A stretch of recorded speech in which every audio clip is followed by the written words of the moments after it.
UT10, this is the UT10X. It is actually the current model for Segway. But we did get a chance to test it today, which was good fun because I haven't driven this vehicle. All I can say is that the motor in this thing is the most powerful 1000cc motor I have ever driven. It's pretty wild. It's a lot for a farm vehicle. Personally, that's why I love the UTV 600. I think it's better capacity. But this is for the farm owner. This is for the person who works on the farm. It's a plusher vehicle. It's got way more power. Probably more power than most people need. It's quite an aggressive power. But I also found that the 10X suspension, it might be a similar spec, but I felt the suspension was a little bit more comfortable. But like I said, this is the owner of the farm, this is the farm hand. And you pay for it too. This is going to be pretty sharp, and the UT10X, which is pretty well priced too, it's just going to be more than the 600. So I like the suspension, it was quite soft, but I did find that motor was a handful, especially if you're moving cattle. What you can do is you can flick it into economy mode and in low range, and it'll tame it right back. We did most of our driving around today in sport and in high range, and you just notice how aggressive it can feel. So in economy, it does feel more like an ag machine.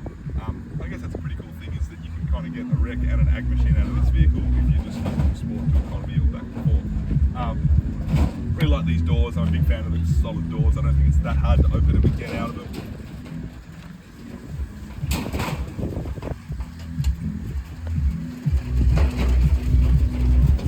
Timing.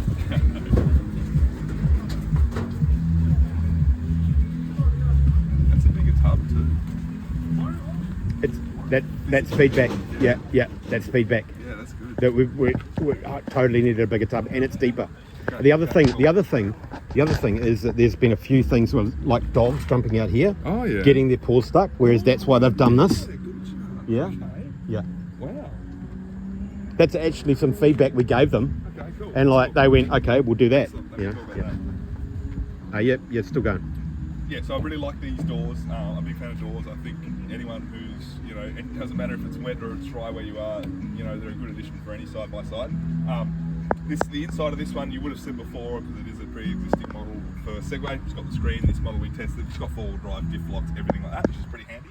The tub, now if I look at the two tubs, the new tub on the 600 is actually bigger than the 10X tub, and that's epic. I think you can't have a big enough tub on these things, because the bigger the tub, the more likely you are to substitute it for a ute. And where we are, our cattle farm, it's been raining, it feels like, for 4 straight years, and we can't get anywhere with a ute at the moment. We've got to use side-by-sides, so to be able to fill up a tub with more stuff, that's been really handy. The 10X tub is still decent, it's just not as big as the 600. And you can also see Segway on the 10X, they have this rail at the top, which could be a bit problematic maybe for dogs' paws or whatever else it is, whereas on the 600 they've filled in that space, so maybe just a little bit safer. The 10X still kind of opens with the same hydraulic mechanism that the 600 opens with just you don't have to go and open both sides, you can just use this one side, and then it closes just the same. Coming around to the tailgate, this model has the fancy nudge bar at the back, but the tow capacity on the 1000 is more than the 600. So if you're looking at towing a lot with your side-by-side, and you don't need as much maybe space, and you've got a little bit more money to spend, then this would be a good option. And as you can see too, the tailgate we had on the 600 was a pre-production tailgate, so they were still working things out. This is a pre-existing model, and they've completely sorted everything with the tailgate issue we have with the 600.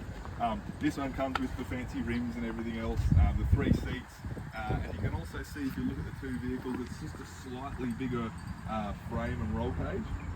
So it's a physically bigger vehicle, which is why it's got the bigger motor. But otherwise, they're pretty similar. But yeah, so it's an excellent vehicle, but it is the farm owner vehicle. It's a little bit more expensive than the 600, and it has that bigger, more powerful motor. One thing that I'd love to see Segway do, and the cool thing is, Segway are the only people doing this in the side-by-side industry, is in their sports version, the Villain, they have a hybrid. So they have an electric motor and a petrol motor. And I mentioned to Segway it'd be excellent to see that in their utility stuff, because, for farmers, especially in Australia, you might sit in these things for 8, 10, 12 hours a day, and to maybe save 30, 40, 50% on your fuel bill, and not have to go back to the homestead to fuel up even. To have a hybrid version in a utility, I think would be even more beneficial than it is in the sport version. So the cool thing is Segway have that technology, so don't be surprised in the next few years if you see either the 600 or the 10 turn up with a hybrid version to save you on fuel, yeah, which would be great. So anyway, that's our test. We've had an absolute ball here with Segway, and we've loved everything about these two models. There are some things there, like I mentioned, that would be cool to see Segway keep developing. But yeah, if you're a farmer in Australia and you're looking to buy something that's good value for money, my pick is the 600 over there. It's an excellent farm vehicle.